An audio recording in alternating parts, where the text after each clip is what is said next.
अस्सलाम वालेकुम dear students, this is Mohammad Naveed Jafar. जी स्टूडेंट्स, बात हम कर रहे हैं इंटीग्रेशन के ऊपर और आज हम जो एक्सरसाइज डिस्कस करेंगे वो होगी हमारी एक्सरसाइज नंबर 3.7। 3.7 बिल्कुल ऐसी एक्सरसाइज है जैसे आप कह लेंगे 3.6 की आपने। सिमिलर उन्हीं पैरेलल लाइंस के ऊपर ही हमने चलना है, बल्कि उसका तो पहला क्वेश्चन भी एग्जैक्टली वही है, लेकिन सिर्फ क्या है, अब आपको साथ थोड़ा एक रिप्रेजेंटेशन अगर आप ग्राफ बना लें तो बहुत अच्छी बात है। क्वेश्चंस के अंदर मैं थोड़ा एक दो क्वेश्चंस में आपको ये सारा काम करके भी दिखाऊंगा कि अगर ग्राफिकल रिप्रेजेंटेशंस के साथ उन क्वेश्चंस को किया जाए तो क्या उसकी पहचान, क्या सिचुएशन बनती है। जैसे वो कहता है कि find the area between the X axis and the curve y is equals to x square plus 1। Question number 1, given that y is equals to x square plus 1 और x है from 1 to 2, 1 से 2 तक इसका area find करना है। ठीक हो गया। सो अगर हम थोड़ा सा ग्राफिकल रिप्रेजेंटेशन के तहत चेक भी कर लें कि ये क्या मतलब, क्या बात इसका बन रहा है, तो एक आपको थोड़ा आइडिया भी हो जाएगा इन बातों का। मिसाल के तौर पे, बट नीड नॉट, कोई ज़रूरी नहीं है ये ग्राफ्स वगैरह बनाना, बट अगर आप चेक करते हैं तो आपका आइडिया, कॉन्सेप्ट क्लियर होता है। मिसाल के तौर पे मेरे पास x की वैल्यूज़ हैं, मेरे पास y है एक्स स्क्वायर प्लस 1, तो मैं अगर 1 से 2 इसको इंटीग्रेट करना चाहता हूँ तो पहले तो मैं 1 पुट करके देखूँ क्या आता है आंसर। तो 1 पुट करूँगा, 1 स्क्वायर प्लस 1 ये आ जाएगा 2। फिर चूंकि 1 से डायरेक्ट 2 पे जाऊँगा, ग्राफिकल रिप्रेजेंटेशन कोई ठीक नहीं बनेगी, तो थोड़े पॉइंट्स के मुताबिक मैं आगे की तरफ मूव करता हूँ। अगर 1 के बाद मैं बात कर लूँ, चलें 0.5 पे आ जाता हूँ, हाफ पे, तो 0.5 या 1 बाय मैं पुट कर लेता हूँ 2।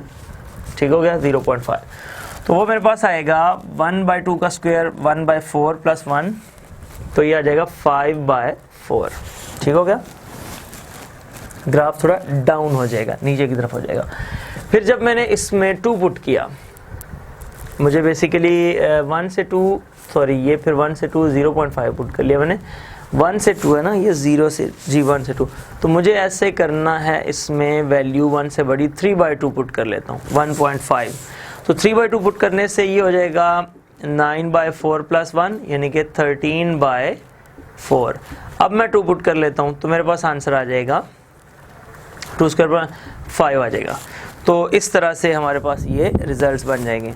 हम चेक कर लेते हैं, बेसिकली इसको पॉइंट्स में भी लिख लेते हैं।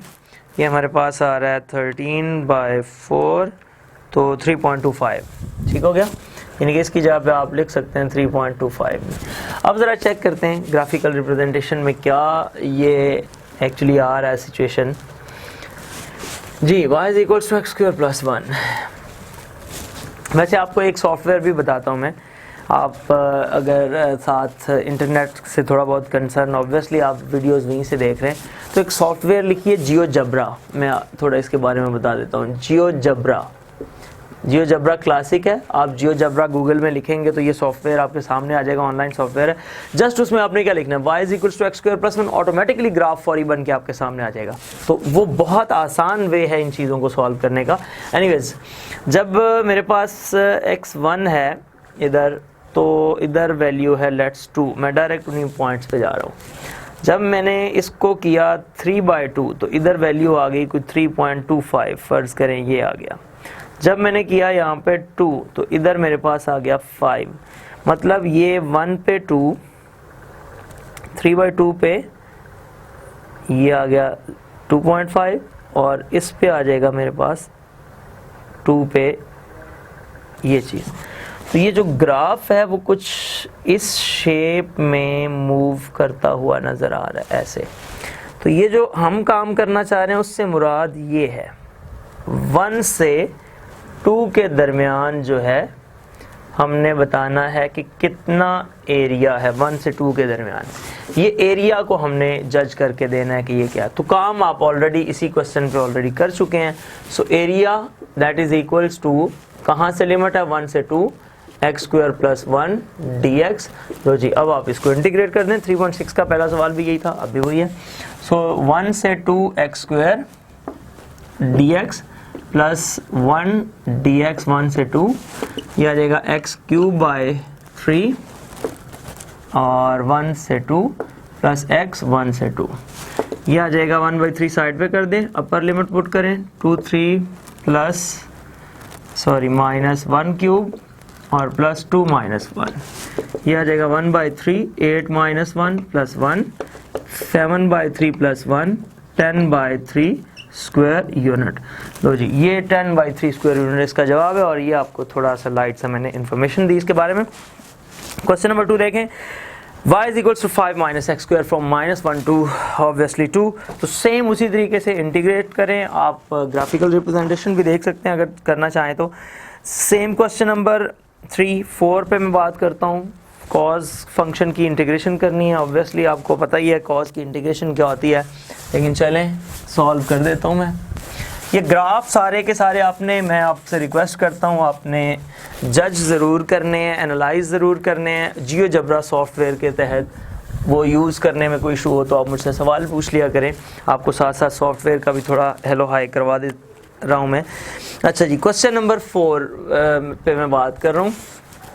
कहता है find the area bounded by the cos function from this to this, यानी कि वो ये कह रहा है कि एरिया फाइंड करें -π/2 से +π/2 तक, और कॉज फंक्शन का तो cos x इधर लिख दें, आसान सा सवाल है।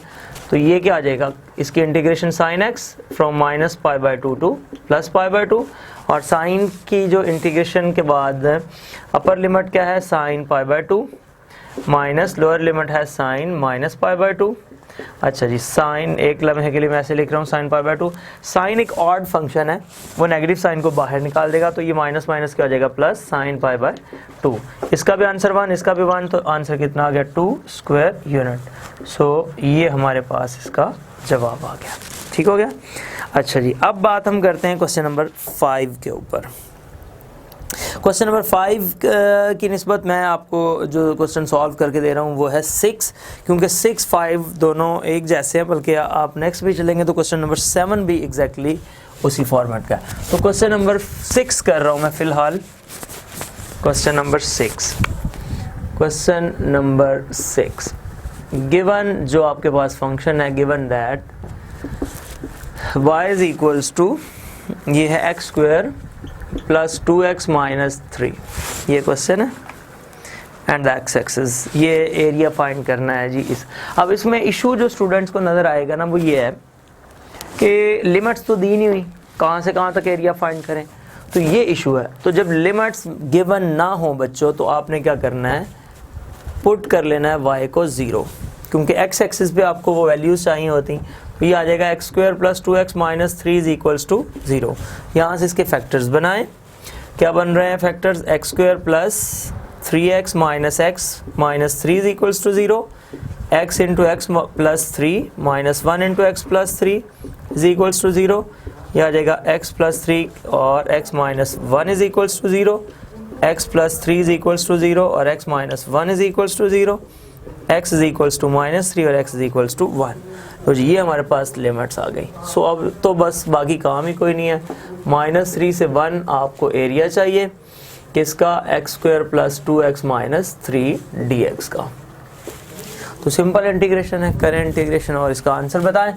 तो क्या हो जाएगी इंटीग्रेशन, मैं डायरेक्ट लिखने जा रहा हूँ, x³ / 3 -3 से 1 2 x² / 2 -3 से 1 -3x -3 से 1, ये हमने इंटीग्रेशन कर दी इसकी जी। अब लिमिट्स पुट कर दें, 1/3 साइड पे करें, अपर लिमिट है 3, लोअर लिमिट है -3 का क्यूब, प्लस 2 से 2 कैंसिल, अपर लिमिट है 1 स्क्वायर और लोअर लिमिट है -3 का स्क्वायर, -3 अपर लिमिट है 1 और लोअर लिमिट है -3, ठीक हो गया।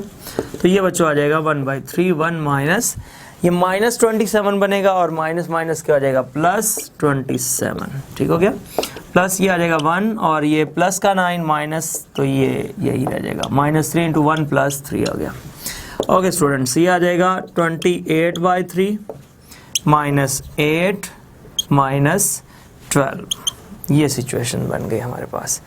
तो ये आ गया 28/3 -20, एलसीएम ले लें 3, 28 - 60 तो -32/3, या आप जब लिखेंगे तो 32/3 square units, because area can not be negative. So that is the answer of the question number 6, आप इसको देख सकते हैं। सो इस तरह से आपका 3.7 का जो क्वेश्चन नंबर 6 है वो भी हमारे पास हुआ कंप्लीट। ओके, अब इसी तरह जो आप क्वेश्चन नंबर 7 की बात करेंगे बच्चों, तो 7 के अंदर भी एक लिमिट -1 आ जाएगी जब आप x³ + 1 का फॉर्मूला लगाएंगे, और दूसरा वो कॉम्प्लेक्स रूट बन रहा होगा, वो आपने नहीं लेना 0 के इक्वल पुट करने से, और एक x = 2 दिया हुआ है, तो -1 से 2 आप क्वेश्चन नंबर 7 को सॉल्व करेंगे। उम्मीद है आपको ये बातें समझ आई होंगी। ज़िंदगी रही तो इंशाल्लाह फिर इसी प्रोग्राम में चैनल पर दोबारा मुलाकात होगी। तब तक के लिए इजाज़त दीजिए। अल्लाह हाफिज़, अस्सलाम वालेकुम।